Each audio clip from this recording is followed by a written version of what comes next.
last episode. All right. You ready to rock? I'm ready to rock. All right. All right. Welcome to Red Bus Podcast, episode 4 today. This is just like an on-the-fly episode. I was not planning on doing this, but we had the fortunate blessing of having Christy's brother, Tony, swing by because of some car difficulties and stay in with us. So we figured, why not throw him on the podcast? With everything that happened, blessing is probably not the word I would have used. Oh, yeah. It was. You wouldn't be here hanging out with us. This is true. Everything happens for a reason, right? It all falls into place. Exactly. Yep. That's right. Exactly. Like so, a track's like. So you're here, and we get to enjoy your muscly build. There you go. It's all filters. It's all filters. All filters. No, the filters would be if there was hair on you. But Yeah. that's why I wear a hat. So Yeah, I look really bad in a hat. That'd be bad. So Tony's watched a couple of the episodes, or at least parts of them. Some of them, yep. Some of them. He knows what this is all about. So we'll just jump right into it. I don't want to. This is gonna be a shorter episode. Just FYI, shorter episode. Good things come in small packages. Good. That's what they say. No comment on that one. We'll just leave that one alone. Anyways, I'll just jump right into question 1. What's a story from your childhood that has shaped who you are today? Yeah. It's kind of hard because you think about everything you go through your childhood leads up to another thing that makes you who you are, you know? And I guess I would overall say just kind of where we grew up, inner city Chicago, the size of the family and more so the size of the house that we grew up in. So it was, it was me, my sister, my parents, my grandfather. Wasn't enough room for me, so I would sleep on the floor in front of the fan. My dad, his parents kind of old school, so my dad, he did his thing, and if it was too loud and I couldn't sleep, then I wasn't tired enough, right? So I think it's helped me throughout life. I can pretty much sleep anywhere, go anywhere, do anything, and not really need much anywhere I go. So, and then overall, started working with him. He owned his own business, and started working with him when I was 12 or 13 years old, making $3 an hour. And that's kind of transferred into everything that I do as far as work ethic is concerned, as far as just my overall outlook on life. You get what you put into things, basically. So, yeah. So what do you think $3 an hour would equate to today's money, just for the youth out there? Well, let's see, $3 an hour then. So yeah, well, today over the last year, it's when gas costs what now? $5 a gallon in Chicago. So at the time it was probably $1 a gallon then. So you figure 5 times more right now. So you figure about $15 an hour. $15 an hour is what it would equate to today. That's insane. McDonald's, Panda, yeah, those places. That's wild. It's even more wild now that you made me think about it. Yeah. It actually, I never put that into perspective, what $3 would be today, but yeah, it's the equivalent of 15. So yeah, now that we're sitting here talking about it, it's like, I remember my grandparents, because I grew up with my grandparents, talking about oh yeah, stuff was 10 cents or 5 cents or whatever. And you're like, what? Now now it makes we're sense. the old people now that are saying, back in our day, $3 an hour I made. And the kids are like, what? They're like, what? I'm not doing anything for less than 18. Exactly. Yeah, that's. I think that's good. So, work ethic, kind of being able to just sleep through anything is a big deal. Yeah, and I think most people that know me well could vouch for that. There's been times I had to be, waking up for work and my friend's knocking on the door for 10, 15 minutes, long enough where his son that was in the room next to me, he woke up. So yeah, I mean, I could pretty much sleep through a bomb. That's crazy. I am not like that. I am not like that. I am definitely not. Um, ooh, this is a good one. I think you're gonna like this one. What do you want to be remembered for? Making not maybe not necessarily a change in the world, but integrity would be probably a good word, but more so integrity of like attracts like. So always trying to do the right thing, not expecting good things that come. That's kind of my belief system as a whole, I'd say. So I'd want to be known for the one who was dependable, the one who, kind of stood up for what he said and believed in. And, so my overall life has been pretty much health and nutrition and fitness and everything. So I don't want to be known for, it's kind of like, okay, you obviously, you guys know what we do now. So, we started a kind of an advanced oral wellness system, right? So nobody has oral wellness. I don't want to have a product with that has any type of toxins or poisons in it. So when people think about me, it's more so I'd like it to be more like, oh yeah, he tried to help as many people as he could. That kind of thing. Yeah. Okay. I've got a follow-up question to that that's not on my list, but it was asked to me the other day. Would you rather live a long, normal life or a short, impactful life? Short, impactful, I would say. And why is that? You made more of a difference and helped more people.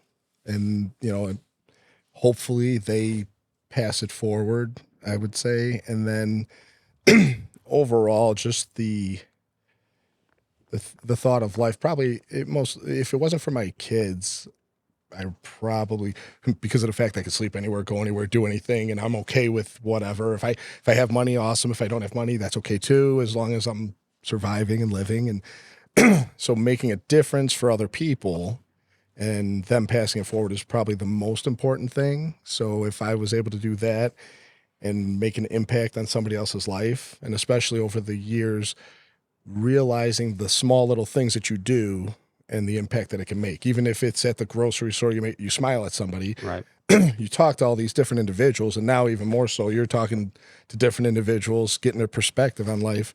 So you talk to people and you realize just something small that insignificant to somebody else changed their whole life. It was a pivotal point in their life. Right. And me and my friend were talking about that the other day. We were just different things and he didn't even realize, different things that he's done that was kind of a pivot point in my life, So he's like, wow, didn't think about it. Like no big deal. It was no big deal. He's like, yeah, we went to lunch, whatever, but it's all these little things and you don't realize. And those things in life have made me kind of try to look at how I interact with other people too, because it's kind of like if a kid's bullied, right? When they're growing up, the bully might turn into some great guy. Somebody who's trying to help humanity. But when he was in third grade, he was, kicking the crap out of this kid. And that kid still remembers that 30 years later because that was impactful in his life. So making a positive impact, if it meant that, I don't go that far, I don't live that long, so be it. Okay, so the pushback I got, because I answered the same way, the pushback I got, and just so you know, this question came from Christy. I kind of figured because you looked at her when you... Yeah. So the pushback I got was, if you live a long, normal life and you have time with your children to kind of pass on, more morals and those kind of things to the kids, then they're going to have an impact also. So what do you think of that? Depends on, it's kind of like in marketing, right? The 7-touch rule. You don't buy something until you see it at least 7 to 10 times. It's kind of like that. You hope that your kids will have that many touches if that were the case. If it's them that are going to be the only ones that are in that normal life, in the vicinity of you for that normal life. But then I guess it would be also what's the definition of a normal life? That could be pretty, Kyler's it's in pretty Colombia. That's wide-ranging. not normal. Yeah, it's wide right? ranging. Yeah. So what's a normal life? I'm assuming it's the 2.2 kids with the white picket fence, kind of work your normal day, home with the family, church on Sunday, nothing right? extravagant. You're not like traveling the world all the time. You're also not like homeless.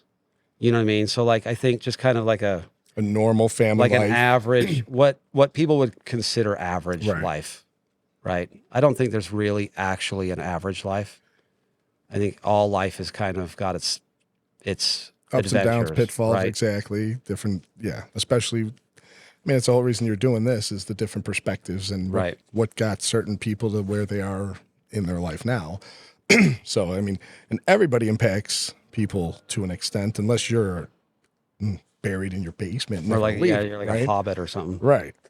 But overall, and I guess over the years, and obviously I've known you for a long time, but my outlook spiritually would probably be a little bit different now than it was in the past. So that's what would dictate my answer, as far as I'd rather make an impact and live shorter than a normal life live longer, because to me, I'm a big reincarnation person now. And I think if I make that big enough impact to enough people now, then I know there'll be something else waiting. Yeah. Nobody obviously knows the answer to that question for a Right. fact, right? But whether you're just kind of an overall spiritual, believe in a source creator, or specific religions where it's like, this is the God I worship, depending on what religion you are, there's still that hope of or faith that, there's something on the other side, whatever it is. So my thought is, if it's something that I stopped sooner and the impact I made was that much more exponential, and I'd love it to be more of an international impact, because there's a lot of things that happen in other countries that people don't realize. We're all in our bubble. Yeah. So the family thing, though, I would imagine, you think about what happens when the kids grow up. So a normal life, here's the other question. How short? How short of an impact? And if you led a long normal life, how long is the long normal life? All right, so 85 years old? I think I have a good example. I got a good example. Bob Marley. Okay. Super impactful. Mm-hmm. Didn't live, what was he, like 30 something? 35 or something like that when he passed. Passed away. So in that short amount of time, his impact has been crazy. You know what I mean? Yep. So you can look back on that and say, well, what would have happened if he wouldn't have died from cancer? Mm-hmm. He would have gotten the surgery on his foot and lived longer. But his impact was crazy, crazy. That's okay. That's a good example. I guess you could use. There's a lot of names you could drop there, right? Like, and not to sound, use Bob Marley, so that I'm using the musical industry, but you look at Tupac. Yeah. So when Tupac died, he had made some albums, had just started getting into movies. So the crossover of some of the things that he did and the impact and the following that he had was phenomenal. Mm-hmm. So imagine if he had 10 more years, because he died in his 20s, and if he had 10 more years just to make it into his 30s, and the change in his life he was already making, right? What would the impact have been? Right. So he already made a huge impact. So I guess it would depend on what kind of impact you're making too. So as far as a positive impact and living until, depending on the age, if it meant a strong impact that I can make in the next 5 years, because at some point, okay, if you're going to live a long normal life, and that means you live till 80, your kids are long gone. Not that they don't visit, not that you don't have family, you guys come to Chicago still and everything, but everybody kind of moves on. And especially the way the culture's kind of shifted here in the United States, people don't even go visit it was actually amazing when Christy mentioned Kyler, when the first time he read the letter, he went to the cemetery. Right. that's not a thing typically anymore. No. You know, because kids move away from their families. They go to other states, whether it's for work or travel or whatever. So a lot of the things that we had culturally growing up, you and I, and it's different. Already it's different. Right. You know, so living a long life, we don't know what that means. Because the way you grow up also is we had none of the stuff that is out there now technologically, right? Right. So now it's the same. It's going to be the same thing with our kids. They're going to grow up and be our age and in a world that they don't recognize. Right. So everything that we learn from now until then, from a child until you're part of the group that's running the world and management and CEOs and presidents, how do you know how to do that when everything you've been taught didn't lead you to that point? Yeah. Because technology changes so fast.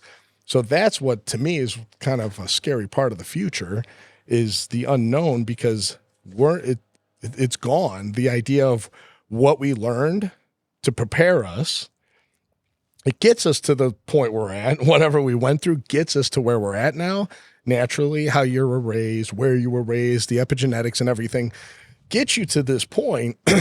But now the preparation for where you're at, that's gone. Yeah. Because anything you learn, It's outdated. that's it. Yep. By the time you're at that level, it's gone. It's outdated. So now everybody's learning on the fly. Yeah. You don't have a choice. So the best, strongest, to me, leaders that are going to happen in the future are going to be the ones that can adapt quickly. Quickly, yeah. So you got to be able to, hop in the car and do what you need to do and figure it out on the go. And learning things prior, that's going to be a tough type of way of living life, I think.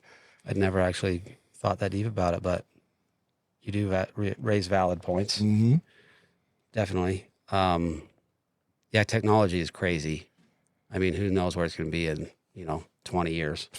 It's changed dramatically in the last 5 years. Yeah. Like when I remember, and I'm sure remember this movie, but when Will Smith and Gene Hackman did Enemy of the State, do you remember that? Mm-hmm. Nobody knew about cameras in the sky, don't look up, and all these different things, cameras and audio recordings and bugs in your house. And that was like science fiction. And that was like, to me, that was the preparation movie, because shortly after that, we had Google, we had everything. We didn't have any of that stuff before that. We had pagers. Yeah. So What good is that going to be to track that? Yep. Yeah, I agree. And that was deep insight from Tony. A little off topic of the question, but No, I like it. That's what this is all about, though. Like It's I just said, kinda rolling with it. like I said, interviews, that's not quite my thing, but conversation, talking, I could talk. I love it. I love rolling with where the conversation goes. That's what it's all about. Okay, I'm going to ask you the next question. This is more a fun one. What is your go-to song to sing in the shower? I don't really have a go-to song to sing in a shower. I used to, so I'm gonna go with this one. Growing up, I was like huge baseball. Played semi-pro baseball. Loved baseball. That was my thing. That was my sport. And my mom used to work at a company where we would get free Cubs tickets. So I was like huge on the national anthem. So that was actually the song that I would sing in the shower, was the national anthem. And I'm not like a, diehard, but yeah, that was the song that probably, if anybody's heard me sing in the shower, that would be the one. I love it. I love it. And you know what's really cool about that? Is Tate does that. Really? Dead serious. He sings the Yeah. national He sings anthem. all sorts of songs in the shower. But he sings. But he actually will sing the national anthem. It's usually after like a baseball game where you hear it. Yep. And then he'll be in there singing it. It's pretty funny. amazing. That's funny. So there you go. You got something in common with Tate now. Yep. I love it. National anthem. Okay, for all of you viewers out there, national anthem in the shower next time. Most people don't even know the national anthem now. I know. you don't know it, or that gets botched at Yep. baseball games and Yes, stuff. then you know it. Yeah, then you know it. I think this is a great reminder to subscribe to the channel. That's all I'm going to say about it. All right. Ooh, okay, we're going to do one more, and then I'm going to do the 2 questions that Darin gave me, and then we'll call it a day. Okay. Okay. What's a story from your childhood that has shaped who you are today? I mean, this kind of goes in line with that first question. Yeah. Childhood as Whatever specific you age? whatever you want to say the I guess probably the definition is. biggest one, like most pivotal, would have been in high school. When I was in high school, I started cutting class, right? And Okay, like most kids. Yeah, wasn't showing up to class and everything, and got caught, right? And kind of came to a choice when I got caught, had to go home. But I didn't want to get in trouble. So nobody wants to get in trouble. So how do I avoid getting in trouble when I just got caught doing something wrong? So didn't go home. So continue to stay out. Then, my parent, this is back with pagers. So Yeah. they page me, leave me voicemails, and that they're going to report the car stolen. I'm like, I don't have a car either. That's their car. So I had to drop off the car. And then I just left the car and walked. So then the weekend starts to go by, and Christy's calling me, and she's calling everybody. Friends that we share together and everything, paging me and call us, call mom, and so then finally, when I did end up going home, it wasn't that long. It was like 3 days. So when I did go home, sat down with my parents, and so my dad says, all right, here's the thing, if you want to leave, you can leave, and if you want to stay, you can stay. And in my head, I had already been kind of sleeping at different people's houses and kind of getting an idea of what it's going to be like if I didn't go home. And I'm like, it's it wasn't exactly fun. So when he said, if you want to come back too. And I was like, And then he said the the one thing I didn't want to hear. Oh, but things are going to change. Oh, I'm leaving. That's all right. Things are going to change for the worst, for sure. So, yep, I'm out.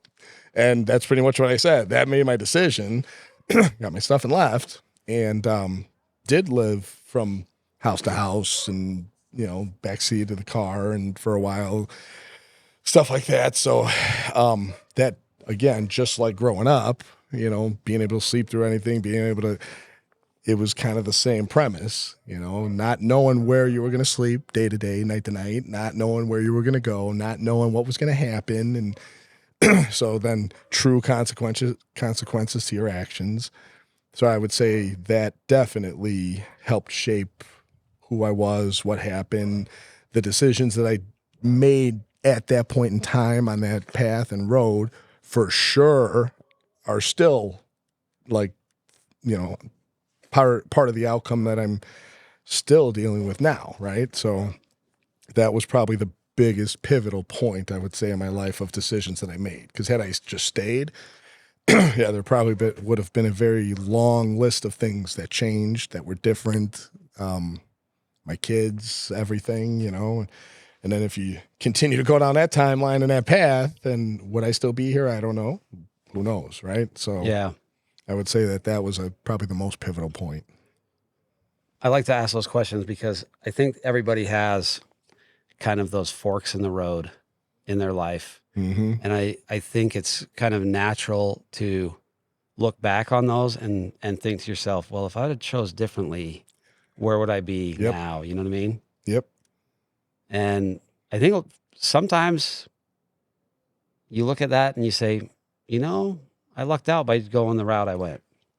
Because some of the things that could have happened besides, I mean, it could have been really bad. It could have been really good. I don't know. Yeah.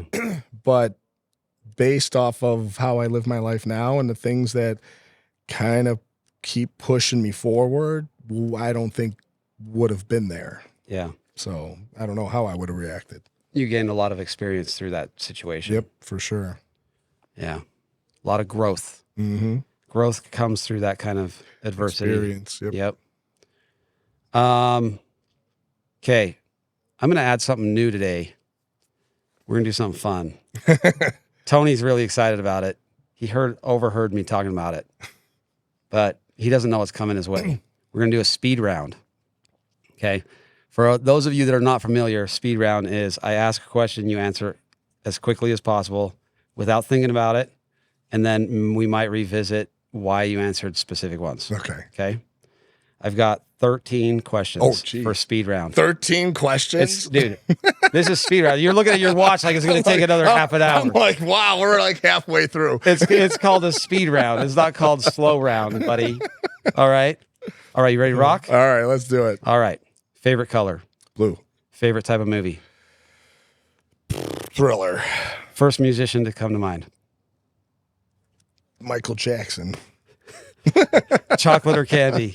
Chocolate. Right or left? Right. Text or call? Text. Touch or taste? Touch. Sweet or salty? Salty. Fast or slow? Fast. Your biggest fan? My biggest fan? None. I don't have any fans. You have no fans. You. Half full or half empty? Half full. Old or new? Old. Favorite soda? Energy drinks. Energy drinks. Good job. See, that was fast. That was fast. You looked at your watch for no reason. I know. It only took a minute. 1 minute. Yep. Speed round, 13 questions. Yep. All right. I do want to revisit. Let's revisit. What came to mind with fast or slow? PG rated. that shows you know where my mind is. So, because the question I was going to ask is, what's the age of the audience? So, I was thinking more in terms of vehicles when I asked the question, just so the audience knows. Do you drive fast or do you drive slow? I was actually thinking more so like just overall, like get something done fast or take your time and do it slow. And let's move forward, get it done fast. And if there's some corners that get cut, then we cut some corners. Okay. All right. I'll take that one. And then you seemed a little hesitant on the first musician. Yeah, I mean, because like if they say you could tell a lot by a person when you hear their playlist, right? You know, back in the day when we had iPods. Yep. And I mean, if you heard my playlist, it's pretty random, you know. So you got anything from Ozzy Osbourne and Michael Jackson and Metallica and Three Doors Down to Britney Spears and NSYNC and Tupac, and so it's all over the board. Yeah. There was a whole slew of ones that came to mind, but then Michael Jackson was the one that stood out like probably the most. Okay. I mean, I'm not going to complain. Michael Jackson's awesome. But plus I get into all the conspiracy theory stuff, and yes. He's definitely involved in a lot of that. So just as a disclaimer, he is a conspiracy theorist on a lot of things. So yeah, we've spent the last day and a half talking about a lot of that stuff. I won't share that on the podcast, but if you ever want to talk about it, we can chat. Yep.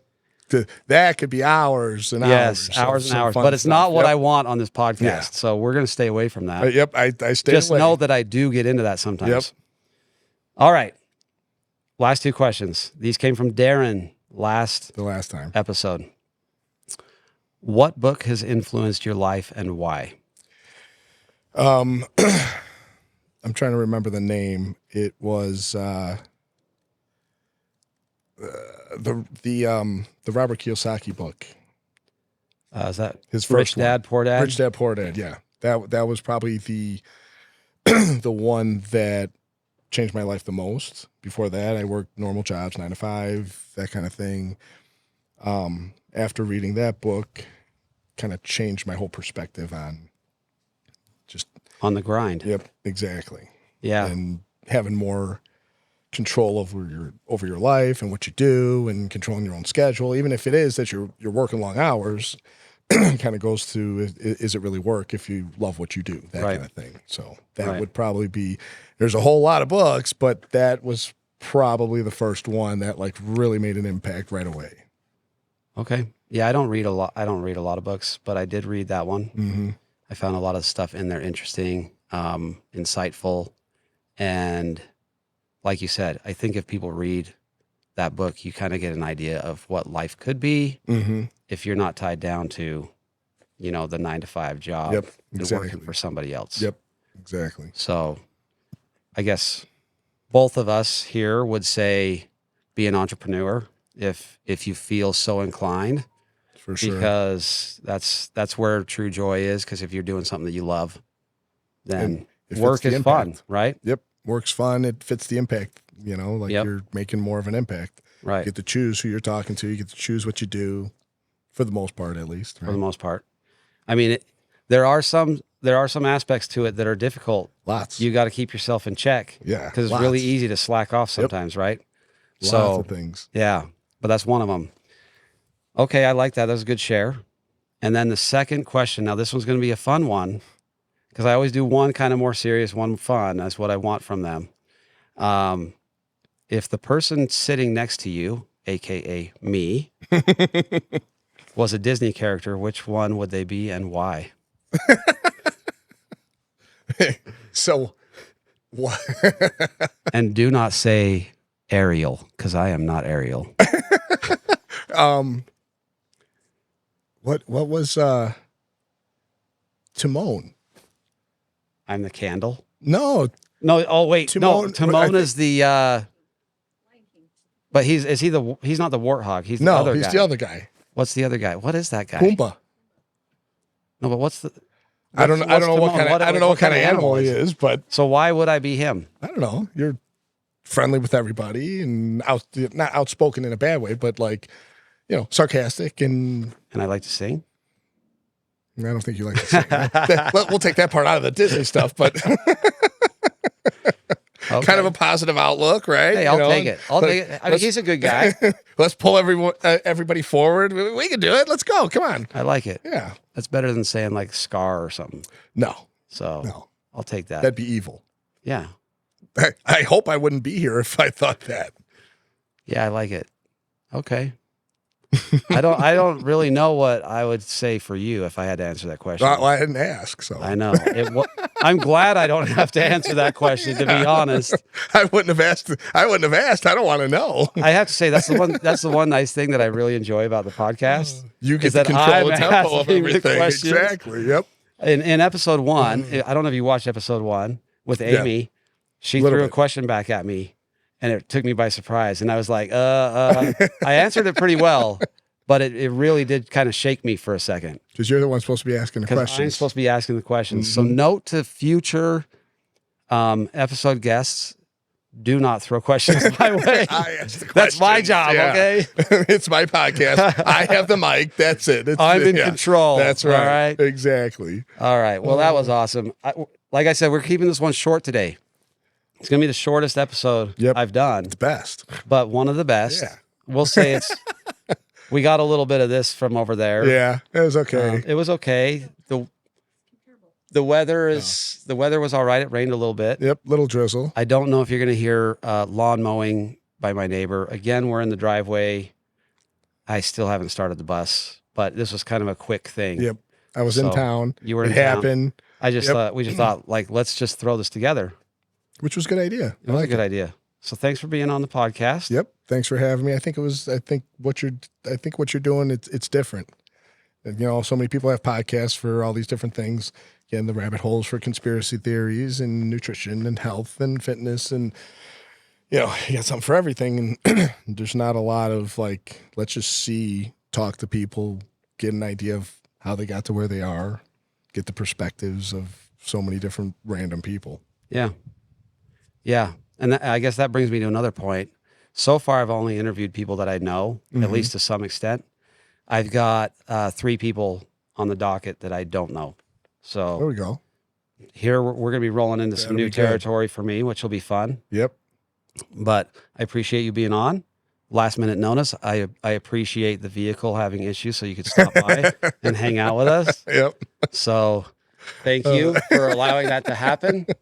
It was a blessing. It was a blessing. Because who knows when the next time I would have came around. So, yeah, although we were like I told Christy, we were passing through Salt Lake, and I even asked Larry, I said, so we're going through Salt Lake City? He's like, yeah. So I text her. My thought was, maybe we could stop by and have dinner. It would have been like 6:30 and not 3 a.m. Yeah. So, but hey, it all worked out. Yep. It all worked out. Before I close, I want to give a shout out to my stage crew that's behind the scenes. Christy runs the show back there. Once I get some other cameras, she's going to be doing the video switching. So she's going to be on that. That's going to be a big task. And she actually takes up and sets down most of it without me because I'm usually chit-chatting with the guest afterwards. So big props. Addie's helped a couple times. Today she held up an umbrella so you didn't have sun in your face. Yeah, that was good because it did get bright there for a second. Yep. So with that, thank you for joining the Red Bus podcast. Oh, Tate wanted to shout out to Tate over there. He just brings a smile to the set. So thanks for joining the Red Bus podcast, and we out. Peace.